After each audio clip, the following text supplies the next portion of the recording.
We are here with UFC fighter Rose Namajunas. Rose, thank you so much for being here. UFC Fight Night in Edmonton, Saturday, November 2nd. November 2nd, but you're in Edmonton here in September. Why so early? Yeah, just doing like a bunch of media and to promote the fight and just let everybody know that tickets, are on sale on Friday and just getting the people pumped up. Yeah. Are you doing any training here or scoping anything out or anything like that?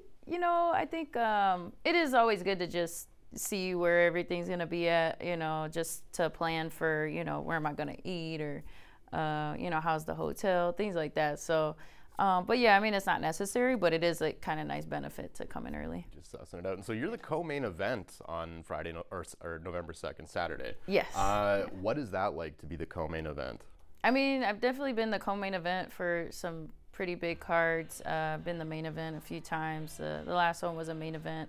I think originally I was supposed to be the main event. I don't know what changed, but yeah. So it's pretty awesome. I think I've just grown accustomed to it. I think the fights beforehand, like you don't have to like put the energy into the arena, like it's already there just because, fights are rolling and things like that. So you can just kind of slide in and, close out the show. Yeah. Do you feed off that energy from the crowd? It's going to be wild in there in Rogers I mean, Place. it definitely, yeah. I mean, I know that, Canadian MMA fans are the best. So I'm really excited to just meet everybody and put on a good performance for everybody. So tell me about the training that goes into it. I noticed you got the stitches on the forehead. I know. Is that a normal thing for you? No, it is not. I've only gotten stitches like one other time from, an actual fight. So I've never happened in practice before.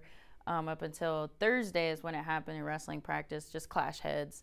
Just kind of a freak little thing, accident. And yeah, but luckily I only missed like one day of sparring on Friday, and they come out today, and I'll be able to go right back into action. So, it wasn't too bad.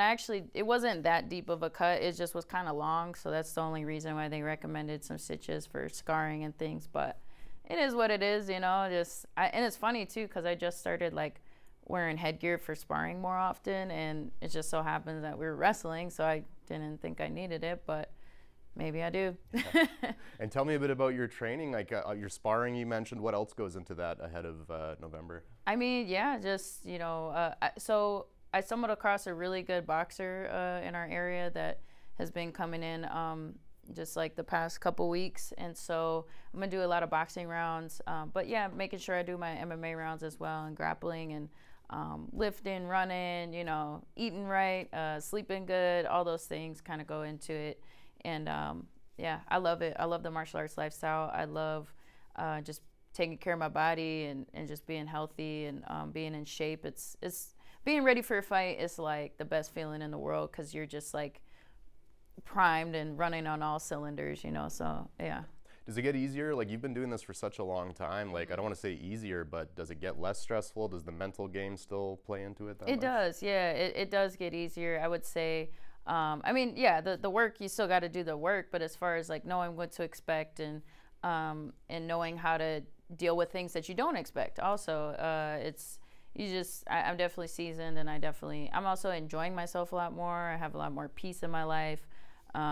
It's just, yeah, and my faith is like super strong. So it's just all around, I'm very blessed to be in this position to be able to like actually enjoy these, kind of, I guess, later parts of my career and just kind of enjoy it. Yeah. Speaking of peace, I was going through your Instagram. You have a crazy garden at your house, Yeah. I noticed. Tell me about that. Does that tie into fighting at all? Is it like the meditation of gardening? It does.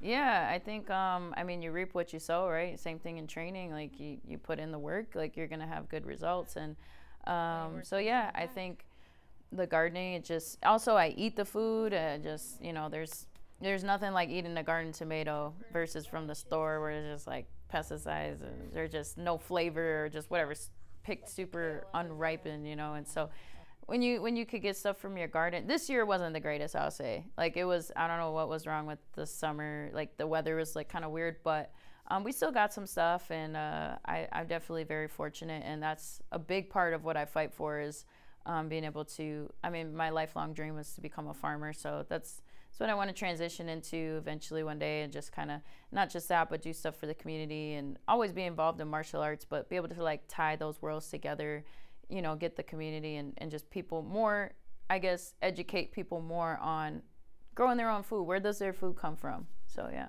Is there anything from fighting that you bring to gardening? Any of that mentality? Yeah, I would say so. I mean, it's a lot of hard work, you know, and I think that's what deters a lot of people, because it can be very physically demanding. So yeah, my cardio, it's just like, it's just that farmer strength, you know, like it just, and yeah, I think having that fighter strength in addition to that, it just kind of blends together well. Yeah, it gets the arms working, huh? Yeah. So before we did this interview, you folks mentioned it's cold in Edmonton. It's going to be way colder on November 2nd when you folks come here. Does that make things more difficult as an athlete? No, I actually learned to appreciate the cold a little bit more. I mean, I grew up in Milwaukee, Wisconsin, like as a kid, and it's pretty cold there. And I lived in Minnesota for a little bit as well. So, I mean, it's very similar weather, I'd say. And then living in Colorado too, you get all 4 seasons, but it ain't as bad in Colorado. So, but I do my ice baths. I love all seasons. I really appreciate when winter ends. That's the only thing. So November 2nd, tell us about your match on November 2nd. Yeah. So Erin Blanchfield, she's a really great grappler. She's well-rounded too as an athlete and as a mixed martial artist. She likes to put pressure on. She's been in a 5-round fight before, so she's experienced there. And I'm just really looking forward to taking her spot in the rankings, but also to make a statement. And really, it's been a while since I had a finish, so I'm really focusing on, you know, how to end the fight as soon as possible. And yeah, and be able to be dominant otherwise, like if the opportunity doesn't come up. But I'm looking for a well-rounded MMA mixed martial art performance. Yeah, it's going to be an exciting match. UFC Fight Night, Saturday, November 2nd. Tickets go on sale this Friday. Rose Namajunas, thank you so much for being here. We appreciate it. Thank you.